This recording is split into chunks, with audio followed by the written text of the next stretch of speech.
My name is Tracey Scheffler. I am a caregiver for my mother who has dementia. My mom moved in with us in Texas after my dad passed away in January of 2023. When she first started living with me, I didn't use any help. I thought I could work at the house and help her. I didn't really know how much help she needed or care. Pretty soon after she got here, I was a little stressed and overwhelmed, so I started reaching out to home health companies, which I had used previously in Nashville, but I started looking at in Bernie, Texas, interviewed some, and I knew a couple of things that I needed. I needed a little more flexible schedule. I didn't necessarily want the minimum commitment. Some of them have 4 hours, 40 hours a week. So I found an agency. The owner came out. We had a great conversation. I started using different workers to come into the house 2 days a week. Then I moved to 5 and 6, and never really thought about when or what the moment would be if I ever had to move mom into a home or a memory care facility. I thought that I could handle the balance. Probably 9 months after she had moved in, I started thinking about looking at different places, and I reached out to a couple. And when they responded, I didn't even respond. I quickly decided I wasn't ready to move mom, and I kept going. And I guess January of the following year, she'd been here a year, I started thinking about it some more. I could tell the stress was not only on me, my marriage. I have a teenager daughter, and it also had one of my adult children. I'd come back from grad school for a while, and I could tell that it was affecting the family. Still wasn't quite ready. One of the home health workers, though, helped me start looking at different places. And the weekend that I was supposed to go visit, my husband and I went and played golf the day before. It was about just less than an hour away, and I think I broke down, I don't know, 8, 9 holes, probably right 5 holes in, and just crying, and realized that I knew that if mom was who I remember growing up, went out there, and this, to this place about an hour away, she'd hate it. She would be like, why are you taking me here? It's an hour away. And then I started thinking, oh gosh, driving an hour each way. And there was a place close to the golf course that I could tell was a pretty large memory care, and it just felt so awful. I knew I just knew I wasn't ready, and it just started, overwhelming me, thinking about how she would have reacted to, you're dumping me in this place, why are you leaving here? Why am I not living with you? And it just still makes me overwhelmed to think about that I still have put her in a memory care. So I canceled those appointments, and I realized that driving an hour each way, even if they were the greatest thing, it just, my gut said it didn't feel right.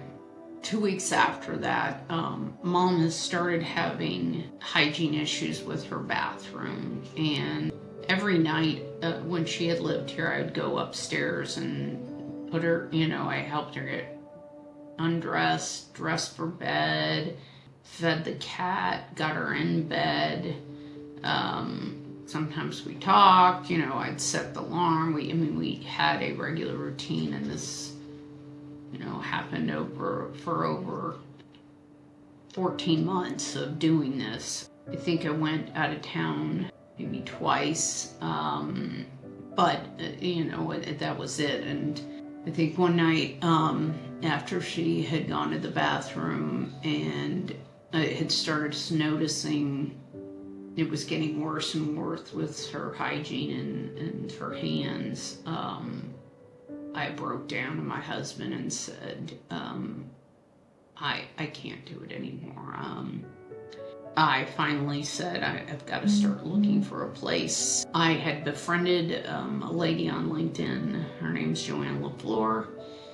I had set up some time to talk to her and about dementia and mom, and I told her I thought I was ready, and she said, call James at Bella Groves. I have 2 other videos about going out there and looking at it. But that night, and that was, I think, a little bit over 14 months into her living here, I had been caring for her and Dad for close to 16 months, flying back and forth, arranging the home health, working on their legal setup. And at that point, I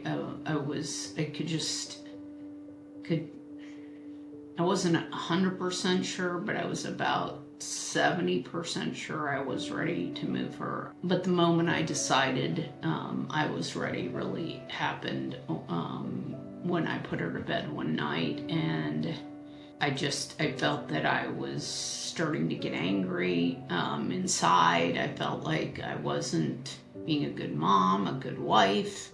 I was trying to run a couple businesses at that time, and it was really hard to be motivated every day. And, as soon as my dad passed, I was caring for my mom. There wasn't a lot of time to think about Dad. And when you're living with someone with dementia,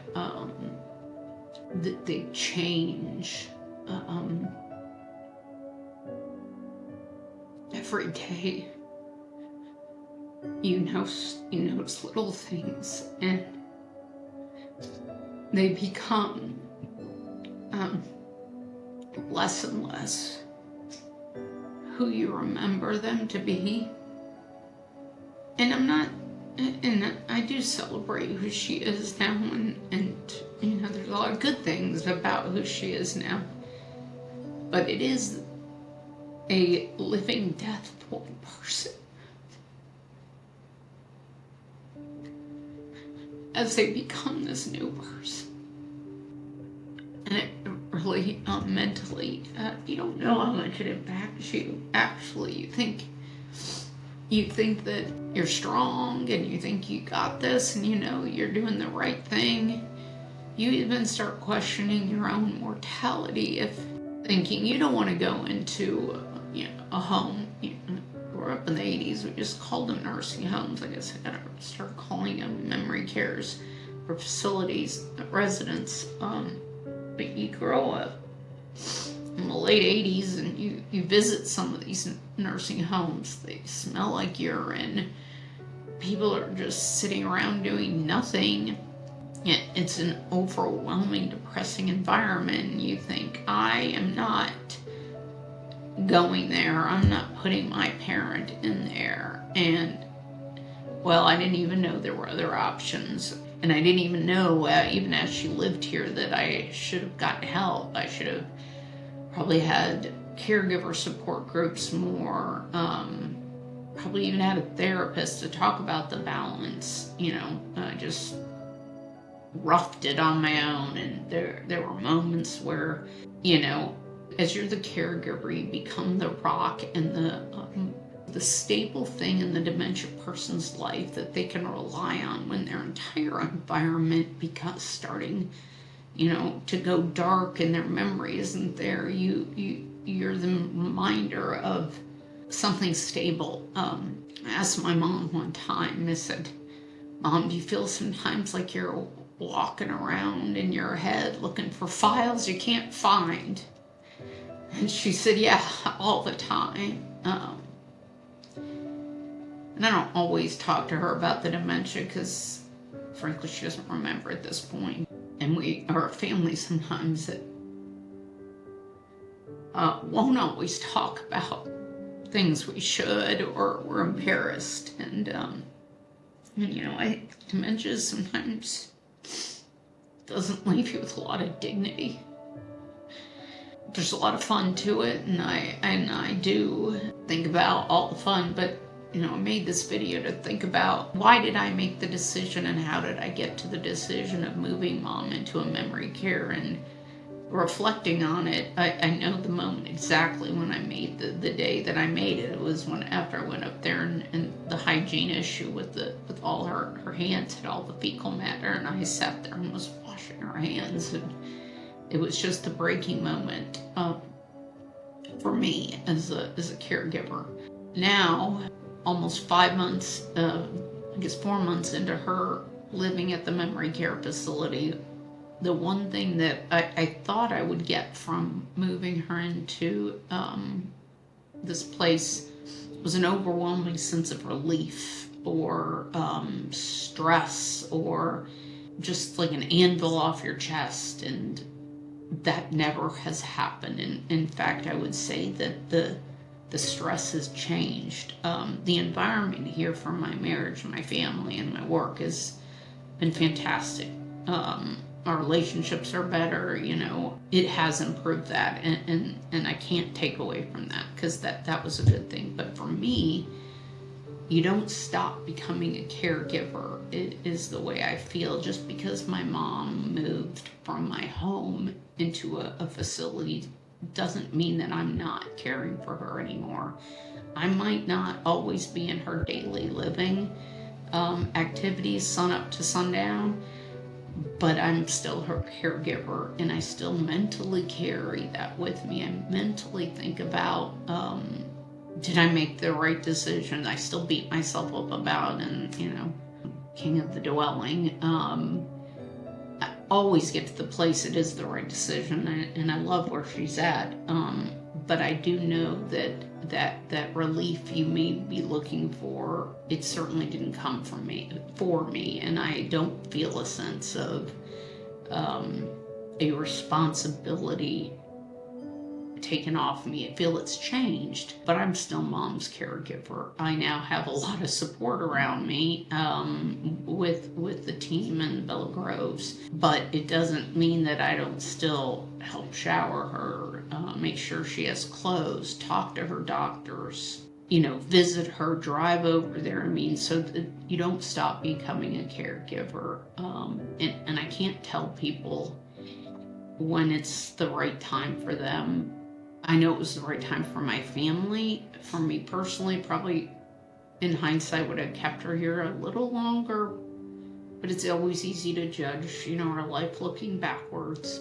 I've learned a ton about how moving her in, and I'll do some more talks about actually moving Mom in, but specifically just about making the choice to even start looking was a progression over 16 months, from caring for both to moving Mom here, to thinking I'm ready, then pulling back, thinking I'm ready, pulling back, and then at that point it probably at the expense of my other family members. It was probably not fair to them. I waited a little long to make that final choice, but I knew that night, I knew I was ready to move forward. Didn't know where, didn't know who, didn't know how, didn't know that, but I had to get comfortable with telling myself I was ready.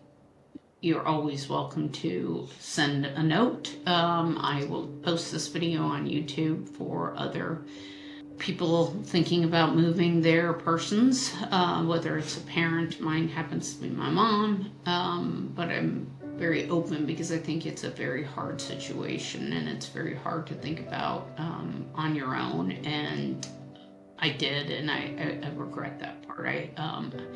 Once I started reaching out to people like Joanna or James, who runs Bella Groves, bringing them, God brought them in my life, it was a huge relief. And I wish I would have done more of that earlier while I was caring for Mom. But if you're thinking about it and you just have a question, obviously make a comment. I'm also on parentingyourparent.info, and if you want to post questions or ask me to post things about it, I certainly will. If there are other specific topics I haven't gotten to, please just put it in the comments, and I'll talk more about being a caregiver.